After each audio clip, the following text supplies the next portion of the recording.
Hi, I am interviewing Megan Gilliland for Human Growth and Development. So I'm going to jump right in. What age are you, Megan? I just turned 40. Um, Health in middle age is mostly good to excellent, but as we grow older, we start to show some physical signs of aging.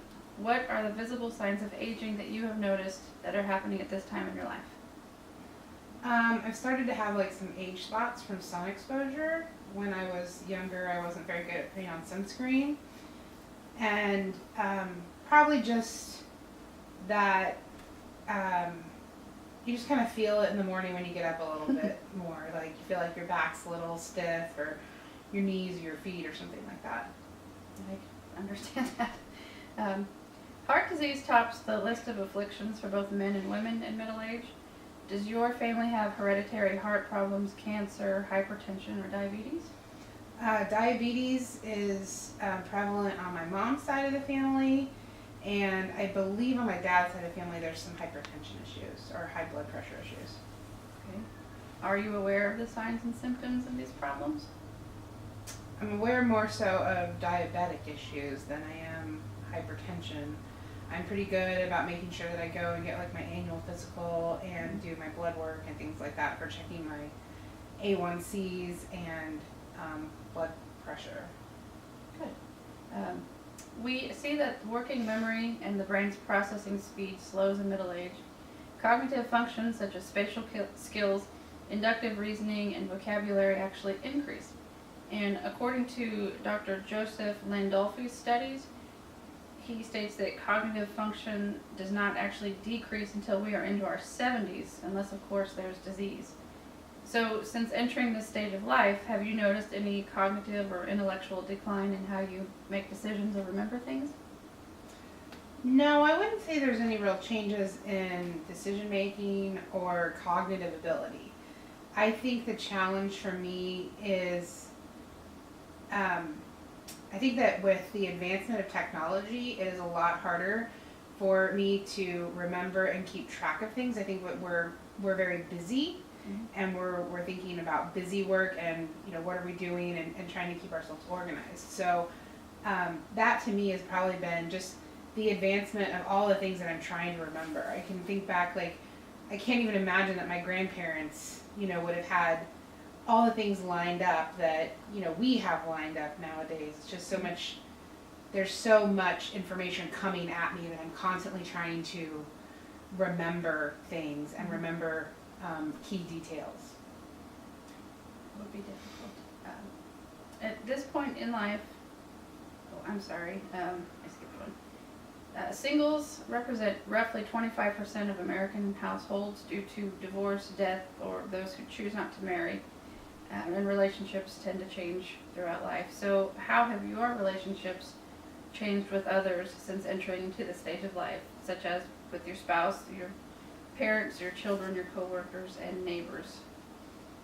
Well, I mean, I would say that my husband and I are in a very challenging stage in our life, not because of marriage, but because of the choices that we've made, such as starting a small business mid-career, and then the fact that I have a very challenging and busy job. So I would say that it's really a balancing act, and I always admire those people that seem to have it all together and can seem to have everything in order. And I feel like I'm so scattered in a lot of ways, but I don't think that has anything. I don't think it's specific to my age. I think it's just at a point in time where we're at in our life right now. It's very crazy and busy.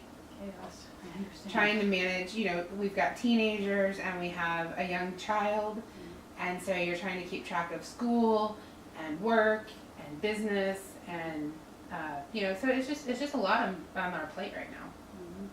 Sounds like it. At this point in life, many adults either find themselves in satisfying careers with a stable income, or re-entering school to sharpen their skills or pursue previously neglected interests. So what is your career at this time? I have a stable career. I'm very lucky that I got to, I have a job that is exactly what I went to school to do. And so I really reached the peak of my educational limit for my position. I got my master's degree, and it didn't make any sense to go any further in that, because it was really the extent of the education I'd ever need to do the career field I was in. So I have a stable, rewarding job. I don't have any interest in necessarily changing career paths. But like I said, my husband has entered his, his late 40s and is changing career paths. So I can see how he's doing that, and I'm helping him, and I'm managing through that with him. The changing from a career that you had for 20 years of your life, and then making a change. A big switch. Well, that answered my next question. That I guess why would you not want to change your career in the future? Yeah, like I said, I'm very lucky that I have a kind of job that, I got my education early in life, and so I was able to obtain my master's, in my mid-20s, and, really the key for me is continually educating myself on best practices and making sure that I stay focused. I work in a very technologically heavy field, and so I'm constantly having to research what are the best practices that I should be using for my field, how can I best reach people and communicate with people. There's constantly evolving social media platforms, so I'm always having to evaluate things like that, and is it something that we should be on, and how do we communicate in that way. As a professional communicator, I think the thing that has actually been really difficult is that people don't take the time to read things like they used to. And so I'm constantly trying to figure out, how do I take really complex information and boil it down into very small pieces, 140 characters for Twitter, for example. And so, that's probably been the biggest challenge for me, is just figuring out, how do I talk to people and how do I communicate that with them in such a fast-paced, ever bombarding situation where people are bombarded by television and radio and internet and apps, and you're in constant competition to get their attention. Interesting. The studies show that carrying a healthy lifestyle from early adulthood into middle adulthood reduces the risk of chronic disease later in life. So what lifestyle choices have had a strong impact on your health status? For example, exercise, diet, etc.? Well, I am definitely not the bastion of great health that I wish that I could be. Unfortunately, there's a lot of genetic forces that are working against me and have worked against me all of my life. So I never really kept exercise as a constant in my life. There's been periods where I've exercised a lot and very well and done very well with it, and then you allow other things to get into your life that take away your focus, and I tend to allow my family or my kids or my work to get ahead of the things that I know that I need to do for myself. So I would say that, definitely, if there's anything that I wish I would have done, I wish that I would have started a strong exercise campaign just for health early on. And that just was never something that I set a priority for. Okay. Well, that answered my last question too, about changing your choices from the past. Oh, I really wish my mother worked really hard with me when I was young. I can remember her taking me to counseling sessions and to different doctors and things like that, trying to get some handle on why I was gaining weight. And, there's just a lot of social reasons and emotional reasons that go into being overweight. And so I can't tell you that I've ever really done the work to overcome those things that impact why we eat and, the emotional feeling of food. So, research suggests that most people in the United States do not experience a midlife crisis, and many women actually report that midlife is a freeing, satisfying time in their life. So do you predict that you will have, or have you felt like you have experienced a midlife crisis?